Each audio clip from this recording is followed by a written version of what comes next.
নিঃসন্দেহে এটি একটি বিরল দৃশ্য যে শহরে কোট আনকোট বাংলাদেশি খেলোয়াড় বলে যে শহরে মোস্তাফিজুর রহমান খেলতে পারেননি এবং সেই ঘটনার পরিপ্রেক্ষিতে দুই দেশের মধ্যে তীব্র টানাপোড়েন চলছে। টি-20 বিশ্বকাপে বাংলাদেশ বাদ স্কটল্যান্ড ঢুকেছে, ঠিক সেই শহরে বাংলাদেশি একজন নাগরিক বাংলাদেশের ফ্ল্যাগ নিয়ে কলকাতা ফুল ম্যারাথনে 42 কিলোমিটার দৌড়লেন। আমরা এখন কথা বলবো সেই গর্বিত এক বাংলাদেশি শিব শঙ্কর পাল। দাদা, আপনাকে প্রথম কলকাতায় স্বাগত। আপনার আজকের অনুভূতিটা আপনি ব্যক্ত করবেন একটু। আজকের অনুভূতি রিয়েলি অন্যরকম, সেটা ভাষায় প্রকাশ করার মতো না। আমাদের দেশের এই যে ক্রিকেট খেলার বর্জন, এটা আমার কাছে খুব রিয়েলি খুব মর্মাহত করেছে। এই জন্য আমার ছেলেকে বললাম যে তুমি বাবা এই কলকাতা ম্যারাথন রেজিস্ট্রেশন করতে পারো কিনা। সে রেজিস্ট্রেশন করার সাথে সাথেই আমি চিন্তা করলাম যে কলকাতা ম্যারাথন করব, দেখাবো যে আমরা রাজনীতির ঊর্ধ্বে। আর আপনি বলেন, আপনার দীর্ঘ একটা তো উপন্যাস লেখার মতো আপনার এই ম্যারাথন জীবন শুরু হয়েছিল কত সাল থেকে এবং আজকে এখনো পর্যন্ত দাঁড়িয়ে বিশ্বের কোন কোন ম্যারাথনে আপনি অংশ নিয়েছেন এবং শুধু আপনি নন, গোটা বাংলাদেশের প্রতিনিধিত্ব করেছেন আপনি। যতদূর আমি শুনেছি যে যেখানেই আপনি গিয়েছেন আপনার সঙ্গে এই লাল সবুজের পতাকা পথ করে উড়েছে। আপনি বাংলাদেশকে ধারণ করে দৌড়েছেন, পায়ে পা মিলিয়েছেন অন্য যারা আপনার সঙ্গে দৌড়েছেন তাদের সঙ্গে। ম্যারাথন করি আমার মনের টানে, এটা আমার এক ধরনের নেশা, এই জন্য মনের টানে। কিন্তু আমি পৃথিবীতে যখন বিভিন্ন দেশে ম্যারাথন দীর্ঘদিন আগে 1999 সাল থেকে আমি ম্যারাথন করি, তখন বাংলাদেশে কেউ ম্যারাথন খুব রেয়ার কেয়ার করে। আর তারপরে আমাদের বিদেশে যদি দেখেন, বিভিন্ন দেশে আমাদের বাংলাদেশকে খুব কম লোকই চিনে। যখন আমি পতাকাটা নিয়ে যাই, সবাই জিজ্ঞেস করে এটা কোন দেশের পতাকা। এটা আমার কাছে নিজের কাছে গর্বিত, দেশকে সামান্যতম হলেও ক্ষুদ্র চেষ্টায় পরিচিত করা। ভারতে প্রথম আপনার? ভারতে প্রথম, মানে ভারতে আজকে আপনি সকাল ভোর 4টে থেকে আপনি পার্টিসিপেট করেছেন? হ্যাঁ, 4টে থেকে। আপনার টাইমিংটা যদি বলেন, কিভাবে কত সময় শুরু হলো এবং টাইমিংটা বলেন। ম্যারাথনে আমার 3 ঘন্টা 29 মিনিট লেগেছে। ওভারঅল 10-এর নিচে আছে আমার প্লেস। আর বয়স অনুসারে তো 1 নাম্বার, কেন 60 আপ আমি কারোর দেখি নেই এখানে। কেমন লাগছে আপনি যে আপনার সঙ্গে প্রায় 600 জন আপনার সঙ্গে দৌড়লেন, আপনার কেমন লাগছে? খুব ভালো লেগেছে, ম্যারাথনটা রিয়েলি ভালো লেগেছে। সব বাংলা ভাষায় কথা, যেখানে আমি ম্যারাথন করি আমার মনে হয় যে আমি এক ব্যক্তি যে বাংলা ভাষী ম্যারাথন করি বিভিন্ন দেশে। এবং আমি পৃথিবীর বিভিন্ন বড় বড় অনেক ম্যারাথন করেছি, তার মধ্যে Chicago marathon, new York marathon, Berlin marathon, Everest, কঠিনতম ম্যারাথন এভারেস্ট ম্যারাথনও করেছি।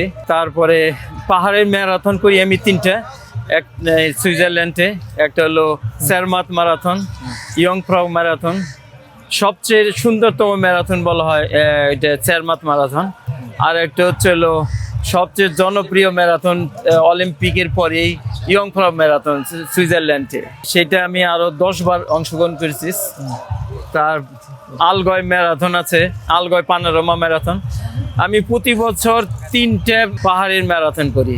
তো আপনি তো অনেক জায়গায় গিয়েছেন, পৃথিবীর বহু জায়গায় ঘুরেছেন, তো এই ম্যারাথনটা কি ব্যতিক্রম মনে হচ্ছে না একই রকম? মানে আপনার সঙ্গে কোথাও গিয়ে, কারণ আপনার ভাষাভাষী প্রচুর মানুষ ম্যারাথনে অংশ নিয়েছে। ব্যতিক্রম এইটাই, সব বাংলাদেশি বাঙালি, সব বাংলা ভাষাভাষী সবার সাথে দৌড়াইতে পেরেছে, এটাই আমার জীবনে প্রথম। তারপরে ঢাকা ম্যারাথনও করেছে আমি, এটা দ্বিতীয় যদি বলেন বাংলা ভাষাভাষী।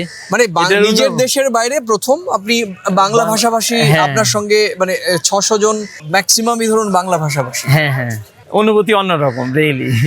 দাদা, এই যে গত 2024-এর পর থেকে আমাদের ভারত বাংলাদেশের মধ্যে নানা ধরনের একটা রাজনৈতিক একটা চাপানুতো চলছে। আমি বলছিলাম যে মুস্তাফিজুর রহমান এই শহরেই খেলতে পারেনি, শুধু বাংলাদেশি বলে আপনাকে প্রথমেই যেটা বলছিলাম, তো আপনার কি আপনি আপনি নিঃসন্দেহে বাংলাদেশি হিসেবে তো বলবেনই, একেবারে নিরপেক্ষ দিক থেকে বিষয়টি যদি একটু বিশ্লেষণ করেন যে আপনার কি মনে হয়েছে, আদৌ কিভাবে হওয়া উচিত ছিল? আমরা রাজনীতিক, আমাদের বাংলাদেশ, পাকিস্তান, ইন্ডিয়া সবসময় আমরা অনেক সময় রাজনীতিটা খেলার সাথে জড়িত করি। এইটা আসলে পৃথিবীর কোনো দেশেই নেই। এইটি আমার একটু আমি মনে মনে দুঃখিত যে আমরা কেন খেলাধুলাটাকে রাজনীতির ঊর্ধ্বে রাখতে পারি না। মুস্তাফিজুর সে একজন খেলোয়াড়, সে ভালো ক্রিকেটার, সে পৃথিবীর সব দেশেই খেলতে পারে। এখানে কোনো ধর্মীয় বা কোনো রাজনীতিভাবে তাকে এখানে আনা একেবারে উচিত না। সব শেষে আপনার এই শহরের আপনি শহরের নাগরিকদের জন্য আপনি কি বলবেন, মানে যারা মানে এই শহরের নাগরিকদের জন্য কি বলবেন আপনি? খুব ভালো উদ্যোগ, সবাই দৌড়ে দিচ্ছে 5 কিলোমিটার 10 কিলোমিটার। নর্মালি বড় ম্যারাথনগুলিতে এই ধরনের থাকে না, সবই ম্যারাথনিস্ট। দাদা আপনি একটু আসেন, আমরা একটু কথা বলবো আপনার সঙ্গে। আমি দেখলাম যে আপনি খুবই কৌতূহলী, আপনার সঙ্গে কথা বলবো একটু, জাস্ট থাকুন। বার্লিন ম্যারাথনে প্রায় 45,000 শুধু ম্যারাথনিস্ট। নিউ ইয়র্ক ম্যারাথন প্রায় 75,000 লোক দৌড়ায় শুধু ওখানে। সেই তুলনায় এটা অনেক ছোট ম্যারাথন। তারপর আমার মনে হয় পার্টিসিপেশনের দিক থেকে ধরুন 42, এখানে অনেকগুলো হাফ ম্যারাথনও আছে। হ্যাঁ, সব মিলিয়ে অনেক 21, 10, 5, মানে সে সব মিলিয়ে মনে হচ্ছে সংখ্যাটা অনেকই হবে। 20,000 দেখেছি আমি। হ্যাঁ, সব মিলিয়ে নরমালি খুব ভালো লেগেছে, সবচেয়ে বড় কথা নিজের দেশের মতো আর কি। আমরা আরেকজনকে পেয়েছি যিনি এই ম্যারাথনে অংশ নিয়েছেন, আমরা দাদাকে রেখেই বলবো। সৌভিক মিত্রদা, আপনি আপনার কততম ম্যারাথন? আমার এটা 31তম ম্যারাথন। আমি 2013 সাল থেকে দৌড়চ্ছি। আমি তখন মহারাষ্ট্রতে আমি চাকরি করতাম, তো সেখানে মহারাষ্ট্রতে এই ম্যারাথনের ক্রেজটা অনেকই বেশি। তো 2013 সাল থেকে আজকে 2026, 13 বছর, প্রত্যেক বছরই 8টা 9টা 10টা গোটা দেশে যত ম্যারাথন হয়, টাটা মুম্বাই ম্যারাথন, টিএসকে, সাতারা হিল ম্যারাথন, ইভেন আমি কিছুদিন আমার কর্মসূত্রে আমি বাংলাদেশের ঢাকায় পোস্টেড ছিলাম। দেড় বছর মতো আমি ওখানে পোস্টেড ছিলাম। আমি একটা বেসরকারি কোম্পানির কান্ট্রি হেড হয়ে ওখানে অলমোস্ট 18 মান্থস পোস্টেড ছিলাম। ওখানেও আমার একটা গ্রুপ আছে। তো যদি যারা আমার বাংলাদেশের রানার বন্ধুরা শুনছেন বা শুনতে পাবেন, তো আমি ওখানে বসুন্ধরা রানার্সের সাথে দৌড়াতাম। সেটা একটা বিরাট টিম, আমি তাদের সাথে এখনও যুক্ত সব রানিং ইভেন্টে। আমার ওখানে নিয়ারেস্ট মেম্বার যারা এখনও দৌড়ায়, রিসেন্টলি ভাওয়াল আলট্রা ম্যারাথন হলো 50 কিলোমিটার্স, স্যার জানেন, শিবশঙ্কর পাল, এনার অনেক কথা আমি ঢাকায় শুনেছি। উনি একজন বাংলাদেশি হয়ে গোটা পৃথিবীর অনেক জায়গায়, অনেক বড় বড় জায়গায় এবং অনেক শ্রেষ্ঠতম ম্যারাথনে মানে অংশগ্রহণ করেছে। তো ভালো লাগলো, মানে আমার নিজের ওই জায়গায় থাকা, আমি বিং এ বেঙ্গলি, আমারও একটা আমরা হয়তো এই দেশের লোক যেভাবে আমরা এখন বলে থাকি, বাট যেহেতু আমি ওখানে 1.5 বছর ছিলাম, আমার কখনোই মনে হয়নি যে আমি কলকাতার বাইরে আছি।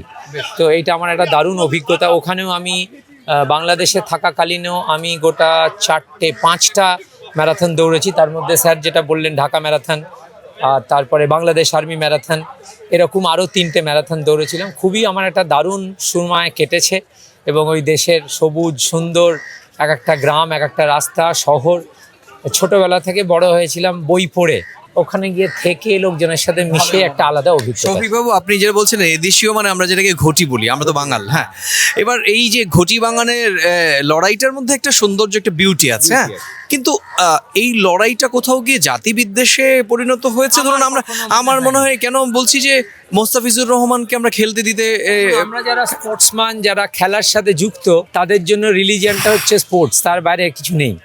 আমরা এক স্পোর্টসম্যান আর এক স্পোর্টসম্যানকে আমার মতোই আর একজন মনে করি, রক্ত মাংসের মানুষ। সেখানে মাঠের ভেতরে যতটা কম্পিটিশন, মাঠের বাইরে ততটাই বন্ধুত্ব, আমি এরকমভাবে দেখি।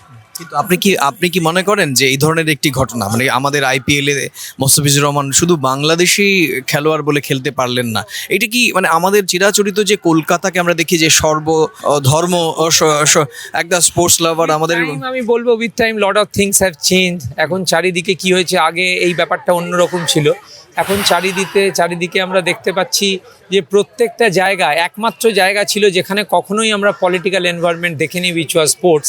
বাট দুঃখের সাথে এটা দেখতে হচ্ছে যে আজকের দিনে ওই রকম একটা environment, irrespective of the country belong, but প্রত্যেক গোটা দুনিয়াতে এরকম একটা জিনিস আমরা দেখতে পাচ্ছি, যেটা আমাদের জন্য মঙ্গলকর নয়। নিশ্চয়ই একবারেই নয়। অনেক ধন্যবাদ সৌভিক বাবু। আমরা কথা বলছিলাম সৌভিক মিত্র, তিনিও এই ম্যারাথনে অংশ নিচ্ছেন। তো আমরা একটু হাঁটতে হাঁটতে একটু এগোতে এগোতে শেষ করব। দাদা দীর্ঘ সময়, দাদা কটা থেকে শুরু হয়েছিল আপনার এই 4টা থেকে।